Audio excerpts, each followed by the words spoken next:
Selamat pagi, salam sejahtera di dalam kasih Tuhan kita Yesus Kristus. Ini ketemu kembali di hari Senin, tanggal 12 Oktober 2020. Puji Tuhan. Pagi ini saya ingin mengajak Bapak Ibu Saudara untuk membaca di dalam Roma, suratan Roma pasal 1. Roma pasal 1 ayat yang ke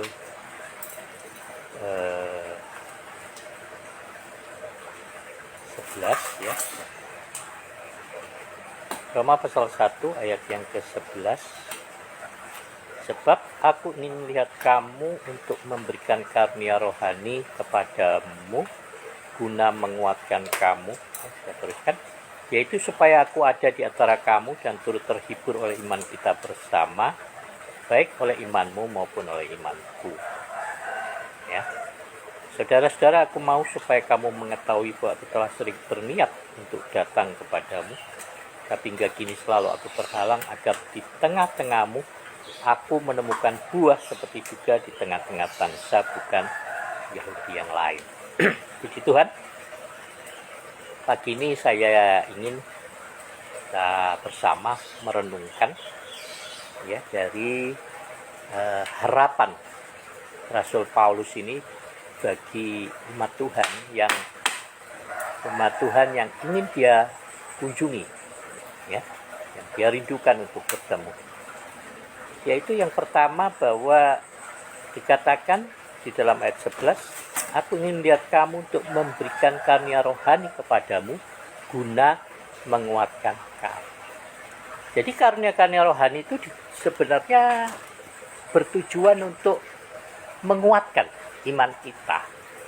Itu yang paling penting. Selalu saya katakan bahwa tidak penting ya, tidak penting, bukannya tidak terlalu penting ya. Kadang ya buat beberapa orang itu penting gitu ya. Tapi buat saya tidak penting berapa lama kamu beribadah. Tidak penting berapa lama ya kamu melayani Tuhan. Buat saya melayani Tuhan, maksud saya tidak penting itu bukan tidak perlu melayani Tuhan, perlu, sangat perlu. Tetapi bukan itu penilaian Tuhan tentang kita. Bukan dari berapa lama kita beribadah, berapa lama kita melayani. Itu yang saya maksudkan. Ya, tidak penting berapa lama kita beribadah. Yang paling penting adalah apa yang kita kerjakan setelah kita beribadah. Yang paling penting adalah apa yang kita lakukan setelah kita melayani. Pada waktu kita kembali di tengah-tengah keluarga, kembali di tengah-tengah masyarakat kita. Ya. Apakah ibadah saudara membawa dampak? Membawa dampak dalam arti, apakah itu bisa memberkati orang-orang sekitar saudara? Sungguhkah ibadah yang kita jalani menjadi berkat untuk kita? Dan kehadiran kita di tengah masyarakat boleh menjadi berkat bagi mereka. Itu yang paling penting. Ya. Jadi karunia rohani itu tapi buat saya, kalau karunia rohani itu tidak berdampak menguatkan iman kita, ya nggak ada gunanya. Ya. Jadi banyak orang bisa berbahasa roh, suka berbahasa roh, ya. Tapi apakah bahasa roh itu yang sebenarnya digunakan untuk membangun iman kita? Apakah itu benar-benar membangun iman saudara? Membawa iman saudara untuk supaya kehidupan saudara itu menjadi berkat, menjadi saksi di tengah keluarga dan masyarakat. Ya. Jadi kalau karunia rohani hanya untuk gagah-gagahan saja, hanya untuk sebuah pameran kuasa, untuk show saja, maka itu tidak ada gunanya. Ya. Banyak orang ikut acara ibadah, katanya mengalami kebenaran Roh Kudus, terbang dalam roh, tertawa di dalam roh, Tiap kali maju selalu jatuh bangun. Tapi setelah keluar dari ruang ibadah, kembali ke tengah keluarga, kembali ke tengah masyarakat, apakah hidupmu menjadi teladan? Apakah hidupmu menjadi berkat? Apakah hidupmu membawa kebaikan bagi orang-orang sekitarmu?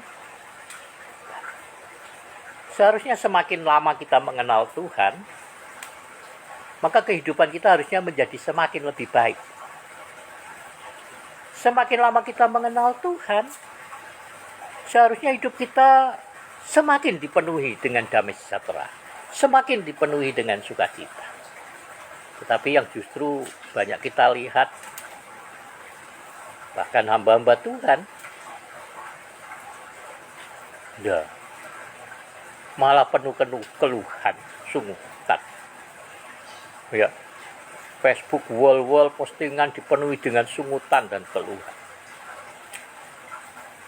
Seharusnya kita penuhi wall-wall kita dengan rasa syukur, rasa sukacita untuk setiap kemurahan kebaikan Tuhan yang kita rasakan. Jadi, karena rohani itu tujuannya untuk menguatkan iman, membawa iman kita itu bertumbuh, membawa kasih kita bertumbuh, membawa kita semakin menikmati kemurahan kasih karunia Tuhan di dalam hidup kita. Dan yang kedua, Paulus katakan, ia ingin melihat buah di antara kita. Nah, buah inilah yang membawa kita untuk bisa berdiri di hadapan Tuhan. Dan buah itu adalah buah yang masak, buah yang bisa dinikmati.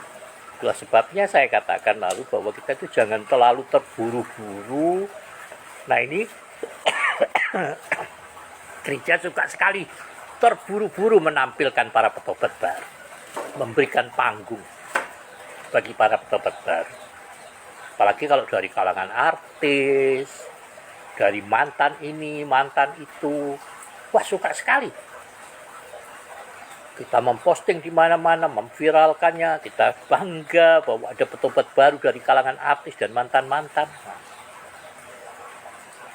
Tapi itu baru benih yang bertumbuh yang seharusnya kita jaga, kita rawat agar mereka bertumbuh dan menghasilkan buah. Karena buah itulah yang dinilai. Gandum yang bisa dibawa ke gudang Allah itulah yang dinilai. Bukan gandum yang baru bertumbuh. Bukan benih yang baru bertumbuh. Kita harus menjaga petobat-petobat baru. Supaya jangan akar yang masih lemah itu digoyangkan oleh angin. Kalau kita buru-buru memposting mereka, memviralkan mereka, pada akhirnya apa? Tekanan. Kita tahu di negeri kita, tekanan itu begitu besar. Ya? Maka kitalah yang harus menolong menjaga mereka, bukan? Dan mari biarlah kehidupan kita masing-masing berbuah. Ya, buah yang bisa dinikmati. Pertama tentu oleh kita sendiri. Kita mengenal Yesus, mengiring Yesus, saya ingat pada waktu saya pertama mengenal Yesus sebagai Tuhan di dalam hidup saya. Saya merasakan sukacita yang luar biasa, sukacita yang nggak bisa saya jelaskan. Semua ketakutan lenyap, semua kebimbangan lenyap. Hanya Yesus yang memenuhi hari-hari saya waktu itu dengan sukacita. Saya percaya kita semua mengalami.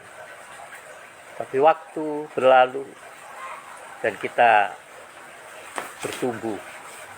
Tapi seringkali hanya orang sering bertumbuh ke samping saja, tidak bertumbuh ke atas. Semakin menjadi gendut, diberkati Tuhan, dalam pelayanan, dalam keluarga, dalam pekerjaan usaha. Tapi sekedar menjadi gendut, tapi tidak bertumbuh menjadi dewasa. Tuhan inginkan kita bertumbuh menjadi dewasa, menghasilkan buah, bukan sekedar menjadi gendut, bukan sekedar berdaun lebat. Tapi kalau daun lebat tidak ada buahnya, pohon itu tidak bertumbuh. Pohon kueni saya itu kemarin bunganya banyak, tapi kena hujan rontok sampai habis buahnya, tinggal daun-daunnya saja yang subur. Ya, saya tidak mengharapkan pohon kue ini saya itu berdaun lebat, saudara. Yang saya harapkan ia berbuah lebat. Demikian juga dengan Tuhan, bukan? Tuhan inginkan kehidupan kita semua berbuah, saudara. Biarlah kita sungguh-sungguh, kalau kita mengenal Tuhan, kehidupan kita akan dipenuhi sukacita. Ketika kita mengenal Tuhan, semakin lama kita mengenal Tuhan, saya percaya kita akan tumbuh dewasa. Dan kehidupan kita akan menjadi kehidupan yang penuh berkat untuk orang-orang lain. Maka setiap perkataan kita, di wall-wall kita, postingan kita, akan dipenuhi oleh rasa syukur kita akan kebaikan dan kemurahan Tuhan. Kita terus memberikan motivasi-motivasi yang benar. Ya, setiap saudara kita dimanapun, di tengah-tengah kesulitan kesukaran, mereka tetap bisa bersuka cita. Kita boleh mengulurkan tangan kita untuk menabur kebaikan bagi orang-orang yang Tuhan percayakan di dalam kehidupan kita masing-masing. Puji Tuhan, selamat pagi. Salam sejahtera untuk kita semuanya. Salam sehat, jaga kesehatan, pakai masker ya kalau keluar ya, kalau di rumah enggak. Puji Tuhan. Saya percaya Tuhan akan memimpin Bapak Ibu Saudara sehingga kemanapun kita pergi hari ini kita akan beruntung, setiap usaha pekerjaan kita akan berhasil, dan semua apa yang kerjakan dalam hidupmu akan menjadi berkat. Tuhan memberkati kita semuanya.